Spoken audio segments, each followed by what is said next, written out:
ముఖ్యమంత్రి అయ్యాక రేవంత్ ను ఐడెంటిటీ క్రైసిస్ వెంటాడుతోంది. రేవంత్ అటైర్ సైతం ముఖ్యమంత్రి స్థాయికి తగ్గట్లుగా ఉండడం లేదన్న విమర్శలున్నాయి. గుర్తింపు కోసం పడరాని పాటలు పడుతున్న సీఎం దుస్థితిని చూసి కాంగ్రెస్ శ్రేణులు ముక్కున వేలేసుకుంటున్నారు.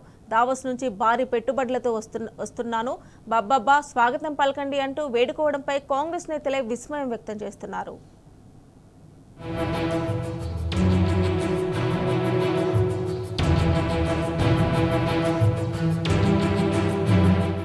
ముఖ్యమంత్రి రేవంత్ రెడ్డి బయటనే కాదు ఇంట కూడా ఐడెంటిటీ క్రైసిస్ లో ఉన్నారు.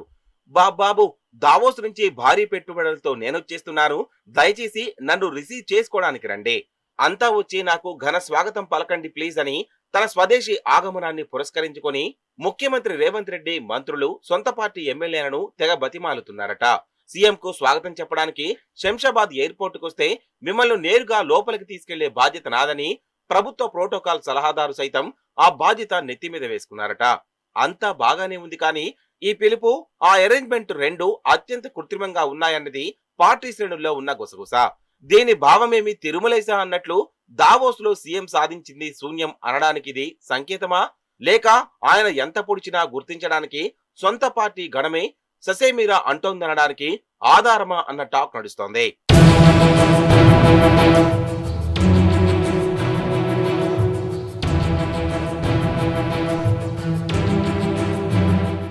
రేవంత్ రెడ్డిని ఐడెంటిటీ క్రైసిస్ కొంచెం సీరియస్ గానే హంటు చేస్తున్నట్లుంది. ఆ మధ్య ఒక పాపులర్ సినీ స్టార్ తన మూవీ సక్సెస్ సభలో ముఖ్యమంత్రి పేరు మర్చిపోవడం పెద్ద దుమారమే రేపింది. సదరు నటునిపై పోలీసులు క్రిమినల్ కేసులు బనాయించేదాకా వెళ్లింది. ఆ తర్వాత మరో అధికార కార్యక్రమానికి వ్యాఖ్యాతగా వ్యవహరించిన ఓ ప్రైవేట్ ఛానల్ ప్రెజెంటర్ సైతం సీఎం రేవంత్ రెడ్డి సమక్షంలోనే ఆయన పేరుకు బదులుగా మాజీ సీఎం కిరణ్ కుమార్ రెడ్డి పేరును ప్రస్తావించడం జనంలో తీవ్ర చర్చకు దారితీసింది.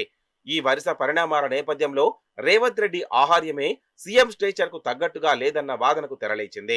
గద్దెనెక్కిన నాటి నుంచే గుర్తింపు కోసం పాకులాట మొదలుపెట్టిన రేవంత్ కొద్ది రోజులు రాష్ట్ర తొలి ముఖ్యమంత్రి కేసీఆర్ టార్గెట్ గా కామెంట్స్ గుప్పించారు.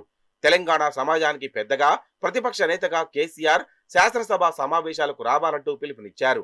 ఐడెంటిటీ క్రైసిస్ నుంచి బయటపడాలనే తాపత్రయంలో ఆ పిలుపు తారాస్థాయికి చేరి చివరకు బతిమిలాడే స్థాయికి చేరుకుందన్నది రాజకీయ పరిశీలకుల అభిప్రాయం.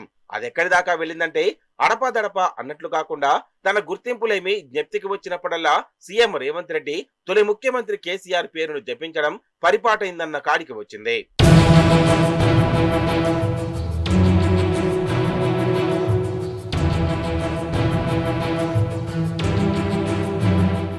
రేవంత్ రెడ్డి వస్త్రధారణ కూడా ముఖ్యమంత్రి స్థాయికి తగ్గట్టుగా ఉండదనేది ఇప్పటికే జనసామాన్యుల్లో ఉన్న చర్చ.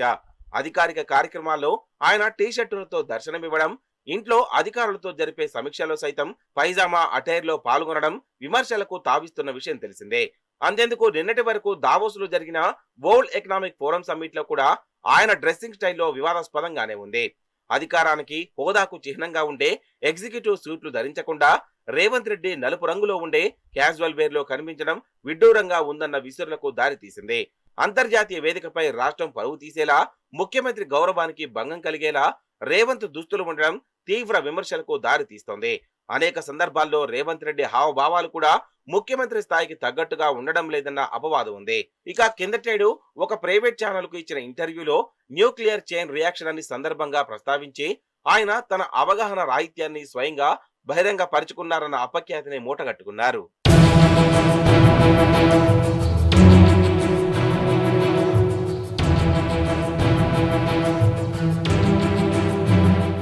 ఈ పరిస్థితుల మధ్య తాను దావోస్ పర్యటన ముగించుకొని తిరిగి వస్తున్న సందర్భాన్ని పురస్కరించుకొని తనకు ఘన స్వాగతం పలకడానికి ఎయిర్పోర్టుకు రావాలంటూ సీఎం రేవంత్ రెడ్డి కాంగ్రెస్ మంత్రులు, ఎమ్మెల్యేలకు తన అనునాయులతో కబురు పంపారన్న సమాచారం ఆసక్తికరంగా మారింది.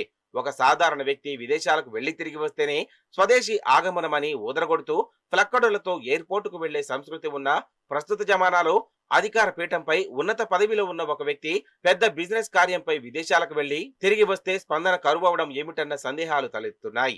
ఇది మేం ఆయనను గుర్తించమన్న పార్టీ క్యాడర్ మొరాయింపైన కావచ్చు, లేదా విదేశాల్లో సాధించారని ఆయన చెప్పుకుంటున్న ఘన కార్యాలైన బోగస్ అయ్యుండొచ్చన్నది పరిశీలకుల అభిప్రాయం.